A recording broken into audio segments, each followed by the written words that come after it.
Bueno, entonces, ¿el cristianismo qué va a hacer? Se va a presentar como digamos, la inminencia del fin del mundo, ¿no? Y el advenimiento de Dios. Eso lo vamos a ver, Ignacio lo va a desarrollar mejor con Pablo. Ahora, este mensaje es ajeno completamente a la filosofía antigua. Nosotros podemos localizar hoy por lo menos dos elementos que no tienen nada que ver con la filosofía antigua, que va a ser la Trinidad y la Encarnación. O sea, para los filósofos es imposible que haya encarnación, porque el cuerpo es lo más sucio, digámoslo así. Y entonces, como, digamos, la idea que es divina, es eterna, nosotros habíamos visto esta cuestión, ¿no? El límite en el método platónico, en el límite encontramos ahí la divinidad, ¿no? Esta experiencia mística, digamos. Bueno, entonces, pero eso no significa que se pueda encarnar. Ahora, el cristianismo se va a presentar como un discurso o como un sistema de creencias que den cuenta de la relación del hombre con Dios. Pero ese Dios va a estar encarnado a partir del Logos, ¿no? Cosa que sería una herejía platónica, digamos. Entonces, los cristianos, digamos, después de la muerte de Jesús, propusieron a la filosofía, o sea, un siglo después de su muerte, propusieron al cristianismo como una filosofía. Nosotros habíamos visto que, digamos, la filosofía supone también una ética, es decir, un modo de vida. Ahora, digamos, es muy interesante porque digamos, el logos, habíamos visto en Heráclito, significa discurso, palabra, razón. Después en la filosofía helenística tenemos a los estoicos, que no los vimos, pero se los comento porque viene al tema. Lo concebían como una fuerza racional inmanente al mundo, ¿no? Y los cristianos identificaron a Jesús como el Logos eterno, ¿no? Y al Hijo de Dios, o sea, como Logos eterno y como Hijo de Dios. Esto está en el prólogo de Juan, y también se denominaron a sí mismos como filósofos. O sea que hicieron una mezcla, una combinación entre la filosofía y el dogma. Ahora, la cuestión de hoy, ¿por qué el interés de la clase? Para pensar de qué manera, digamos, el cristianismo o la religión, pero más que nada el cristianismo, nos influye. Bueno, entonces, fíjense que acá tenemos una suerte de revelación completa, ¿no? Una revelación completa del Logos, que nos enseña a vivir de determinada manera, ¿no? Ahora, este modo de vida que se fue forjando suponía, a grandes rasgos, ¿no?, una suerte de ascetismo, una separación del cuerpo y del alma. Que Freud va a decir, ¿no?, de alguna manera, es un modo de vida neurótica. Podemos discutirlo. Ahora lo amplío igual. Bueno, entonces, la teología cristiana se va a constituir a partir de controversias entre el Antiguo Testamento y el Nuevo Testamento. De esto va a hablar Ignacio.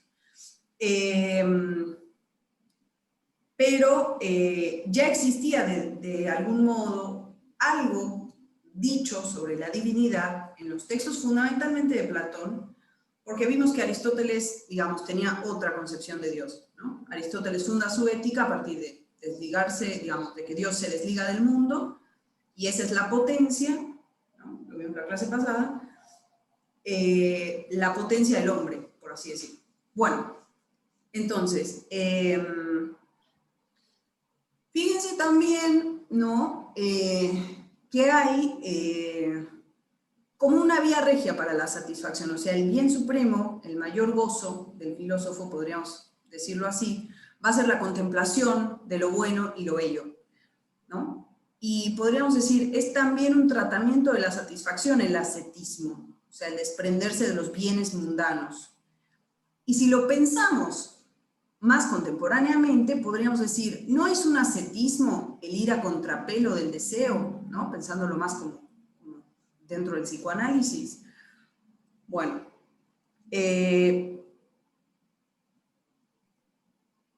no, quería decir algo de eso, pero bueno, entonces, a partir de esto, en el cristianismo se va a tornar importante la atención y la vigilancia de sí mismo.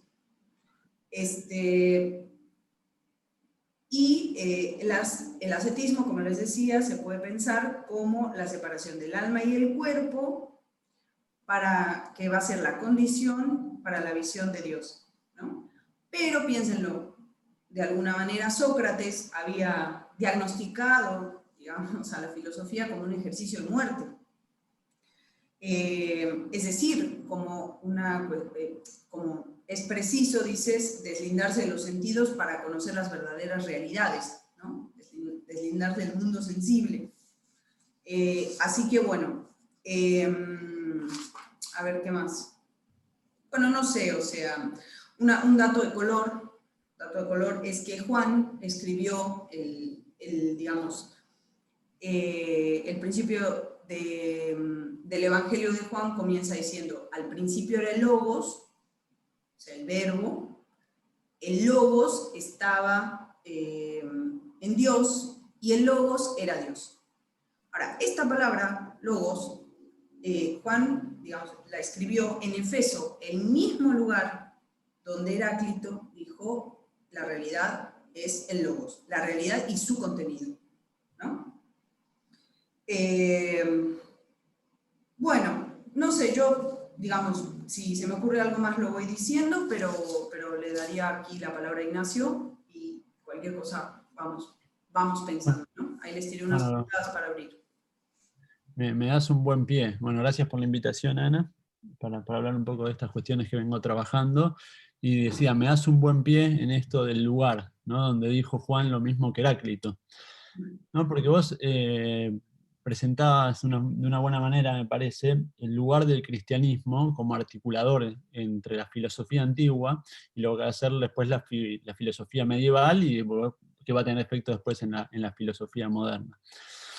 Y muchas veces tenemos la idea que los cristianos, los pensadores cristianos de San Agustín para adelante, lo que hicieron fue ir a nutrirse, ¿no?, de Platón, San Agustín y después Santo Tomás de Aristóteles, como de una fuente ajena, ¿no? Como quien va a ver, para darle sostén racional a mi religión, acudo a la filosofía antigua. Lo que se pierde de vista es que en verdad, en el nacimiento del cristianismo, no había una separación tan tajante entre filosofía y religión. ¿Mm? Digo, y eso me parece importante. Al vos ubicar la cuestión geográfica, lo que ubicás es que era una tierra de pensamiento, ¿no? En los comienzos del cristianismo circulaban tanto filosofías como diferentes tipos de religiones que muchas veces se ensamblaban, ¿no? Digo, todos sabemos que los pitagóricos, además de tener como una vertiente filosófica, suponía también una religiosidad, ¿no? No había una separación tan tajante como quizás podemos considerar ahora, como quizás en el mundo secularizado en el que vivimos, en que filosofía y religión son campos diferentes, ¿no? Cuando surge el cristianismo, muchas filosofías eran formas de vida también. No eran solo reflexiones abstractas, digamos, ¿no? La filosofía suponía una forma de vida determinada. Entonces, el cristianismo nace en ese mundo, en un mundo en que las fronteras del pensamiento y de la religión no están cortadas. Y es una de las razones también por las cuales se va a imponer el cristianismo en Occidente. Uno podría nombrar tres aspectos fundamentales del cristianismo por los cuales conquista el mundo, digamos. Una es su relación con la filosofía antigua, ¿no? Con la filosofía primero platónica, neoplatónica en verdad, y después con el uso de Aristóteles.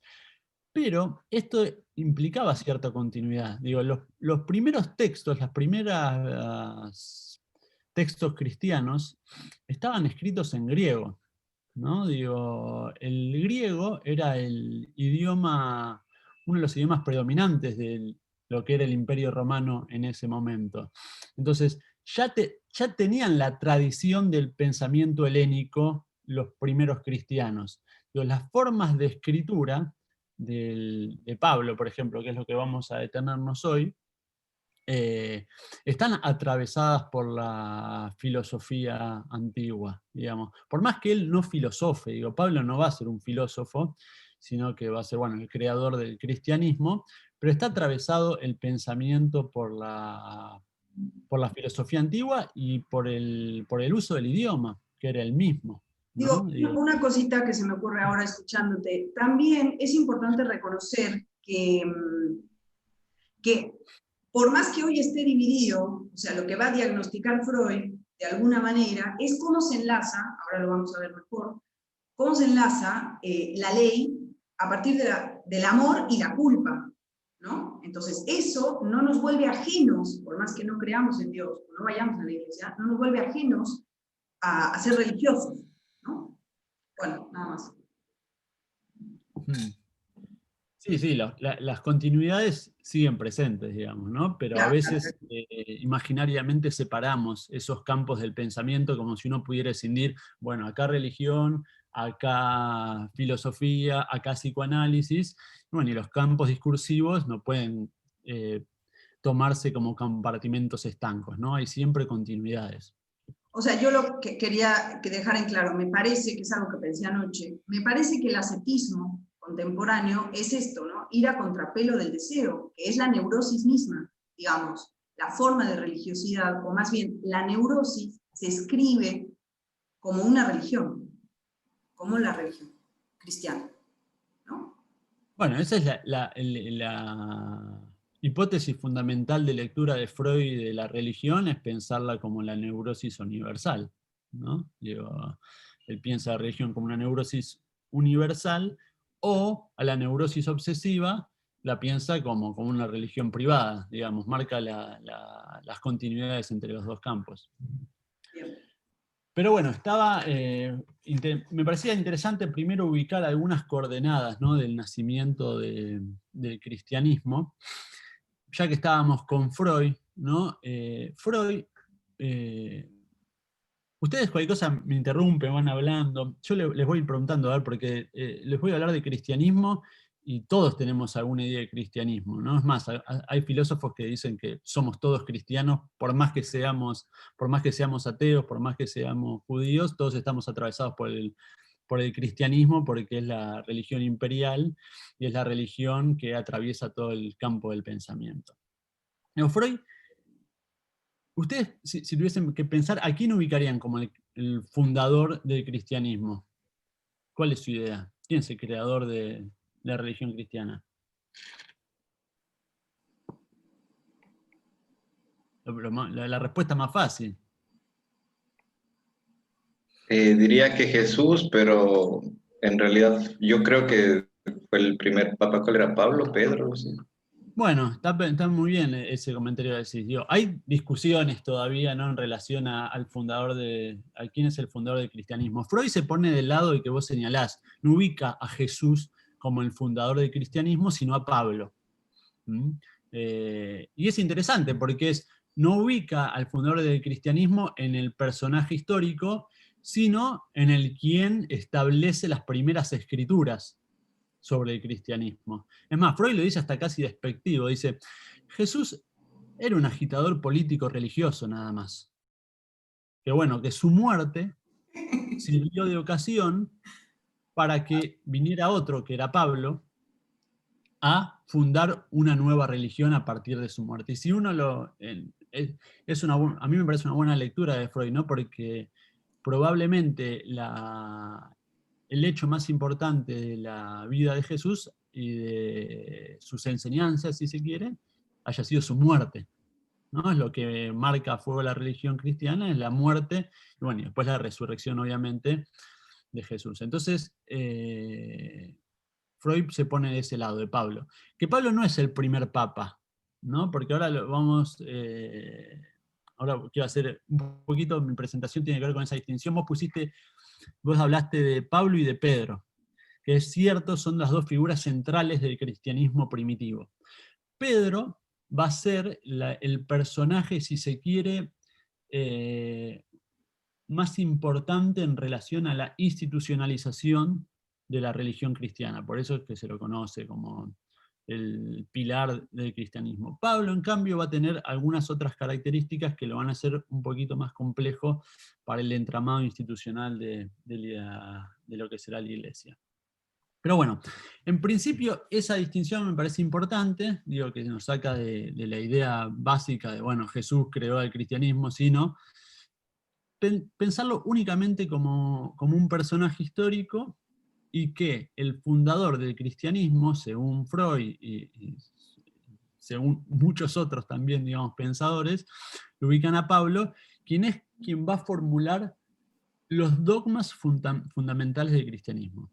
Que siguiendo en esto que comentaba recién Ana en relación a la filosofía y a la religión, Pablo no presenta los dogmas del cristianismo como un tratado. Pablo no escribe tratados de filosofía, ni siquiera Pablo escribe una dogmática muy clara, sino que, no sé qué conocimiento tienen ustedes, pero el material que tenemos de Pablo son las cartas. Pablo escribía cartas a diferentes comunidades cristianas nacientes, y a partir de ahí es que se va a ir estableciendo los dogmas fundamentales del cristianismo. No es que escribe un tratado y dice, bueno, 1, la iglesia va a estar formada de tal forma; 2, el dogma cristiano es la muerte. No, escribe cartas, y si leen las cartas, cosa que les recomiendo fervientemente yo, y además otro que lo recomendaba muy fervientemente, que quizás tenga más autoridad que yo para esto, era Lacan, ¿no? Lacan siempre recomendaba leer las epístolas paulinas. Tienen una potencia muy, muy, muy, muy fuerte, y tiene un contenido, y Badiou lo nombraba a Pablo como un pensador poeta. O sea, porque escribe, las cartas realmente tienen más la estructura de la poesía, si se quiere, que de la filosofía, como uno la puede considerar tradicionalmente. Por ejemplo, no tiene nada que ver con un escrito de Santo Tomás, así todo tan detallado, sino que realmente tiene la forma de la poesía. Pero bueno, Freud ubica, y en este punto me parece que es algo que excede evidentemente a Freud, sino que es bastante aceptado, a Pablo como el creador del cristianismo, con una característica fundamental que introduce Pablo en el cristianismo, que ¿cuál es? La universalización del cristianismo, ¿no? Freud señala que el movimiento que lo pone en el centro a Pablo de la fundación del cristianismo es transformar al cristianismo en una religión universal. ¿Qué significa esto? ¿Se dan una idea? ¿Qué se les ocurre? ¿O qué idea tienen de esto? ¿Tienen una idea del cristianismo? ¿Tiene, no sé, catequismo alguno? ¿O tiene alguna tradición cristiana como para saber con quién hablo? Yo fui a un colegio cristiano, escuela y colegio cristiano, pero soy ateo. Bueno, pero tenés idea, entonces. ¿Los demás tienen alguna idea de la historia del cristianismo? ¿O no saben ni qué pasa en Navidad? Sí, sí, sí, yo también, mi familia toda es cristiana y sí, tomé la comunión y esas cosas, pero también no soy muy creyente. No importa, no importa. Acá lo que importa no es ser creyente, digo, cuando es algo que Lacan en particular hacía mucho hincapié, más allá de la creencia en Dios. Realmente los textos cristianos y los textos fundamentales cristianos son de una potencia de pensamiento muy, muy poderosa. Digo, por algo conquistaron el mundo, ¿no? Por algo el cristianismo creció como creció. Freud, a su manera, va a ubicar que el crecimiento del cristianismo tiene que ver esto, con la universalidad. Esto les preguntaba, ¿qué idea tienen del universo? ¿Por qué el cristianismo es una religión universal? ¿Tienen idea? Imagino que se refiere al simbolismo. A ver, ¿qué decías, Marcelo? Perdón. Que yo me imagino que se refiere a los simbolismos que usa, porque tengo entendido que muchos simbolismos que usa el cristianismo se usaban en los dioses egipcios, igual en dioses griegos, Entonces es fácil de aceptarlo, de reconocerlo, porque ya es muy conocido en su cultura. Eso es una consecuencia del universalismo cristiano. El cristianismo va a tener la facultad de acomodarse a diferentes culturas, a diferentes tradiciones. Entonces tenemos ese aspecto más colonizador del cristianismo, que a donde llega adopta un poquito los ropajes de la cultura que conquista, ¿no? Entonces por eso vos estás en Argentina y tenés la Virgen, no sé, de Itatí, que tiene las vestimentas de la zona. El cristianismo tiene, pero eso es una consecuencia del universalismo del cristianismo y no la razón. Freud, que hace una lectura un poco simple, digamos, del cristianismo, para lo que sería un estudio de la religión, pero muy útil para el psicoanálisis, señala que el universalismo del cristianismo tiene que ver con lo que fue el pasaje del judaísmo al cristianismo. ¿Qué supuso ese pasaje? El Dios judío tenía una característica que estaba arraigada a un pueblo determinado. Digo, el Dios judío era el Dios de los judíos. El Dios del cristianismo pasa a ser el Dios de todos los hombres. Y el simbolismo que modifica la relación con Dios entre el cristianismo y el judaísmo es, Freud nombra la circuncisión, ¿no? Digo, el Dios, para establecer el vínculo entre Dios judío y el judaísmo, era necesario pasar por el rito de la circuncisión, que lo establecía como parte del pueblo de Dios. Digo, el cristianismo lo que hace es ir más allá de esa... Ya no es el Dios de un pueblo determinado. Eso es una característica muy particular de la época en la que estamos hablando. Pensemos que más allá del monoteísmo judío, que estamos en el Imperio Romano. El Imperio Romano, en el principio, en la época de Jesús, en los primeros siglos, pensemos que es un poco toda la cuenca del Mediterráneo, ¿no? Italia, Grecia, Turquía, Medio Oriente y el norte de África.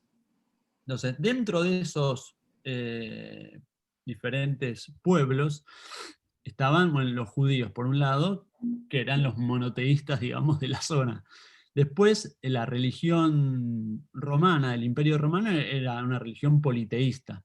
Pero ¿en qué características? Digo, cada ciudad, en general, tenía su dios, ¿no? Entonces estaba el dios de Roma, o sea, no es que tenían un dios, pero cada ciudad tenía un dios que los patrocinaba, por decirlo de alguna forma, el dios patrono. En cambio, y bueno, el monoteísmo judío tenía esta característica de, por más que no creía en otros dioses, pero bueno, era un dios dirigido a un pueblo determinado. Lo que introduce el cristianismo es la noción de un Dios único y universal. O sea, no es la religión, no es el Dios de los romanos, no es el Dios de los persas, no es el Dios de los atenienses, sino que es Dios de los hombres, ¿no? Dios deja de estar agarrado a las fronteras territoriales. Eso es un movimiento súper importante, porque quizás ahora nos resulta ajeno, pero en ese momento, bueno, cada ciudad contaba, cuando iba a la guerra, contaba el respaldo de su propio Dios, y la otra ciudad tenía el respaldo de su propio Dios. Por más que compartieran dioses, también finalmente cada dios tenía su localización en el territorio. Bueno, el Dios... Perdón, Ignacio, una cosita. Acuérdense un poco lo que vimos nosotros cuando vimos la diferencia entre la episteme y por ejemplo, la ética, ¿no? O sea, algo del ámbito, ¿no? Porque él dice universal, pero ¿qué entendemos por universal? En este momento, hoy, digamos, podremos pensarlo en este sentido, ¿no? En el ámbito de lo general. Y acuérdense que cuando vimos metafísica, la metafísica de Aristóteles no se ubica o no se termina de ubicar, digamos, como una ciencia del ser en cuanto a aquello que es, en la medida en que existe la teología, ¿no? Esta divinidad, que sería en el ámbito de lo más general, ¿no? Pero Aristóteles dice, el hombre no accede a a esa divinidad, ¿no? No es posible, a partir de los límites del hombre, acceder a ese saber. Ahora, el cristianismo va a ser, eso sí se puede saber. Esa verdad es una verdad revelada a partir de determinada forma de vida, ¿no? Nada más. Bueno, estaba en esta característica de la universalidad cristiana, que es lo que Freud señala como lo que produce el movimiento por lo cual el cristianismo va a ser uno de los pilares de Occidente. Que efectivamente, esa es una de las razones, por eso te decía Marcelo, que la universalidad del cristianismo es lo que permite tomar, es la causa de esta característica, que después el cristianismo tome los colores, no los colores son la causa de la universalidad. Y bueno, y Pablo sería quien hace este movimiento. Bueno, ¿quién es Pablo entonces? ¿Qué saben de Pablo? Ahora sí me oriento, ya que somos poquitos, aprovecho para hablar con ustedes. Creo que era pescador, ¿no? No,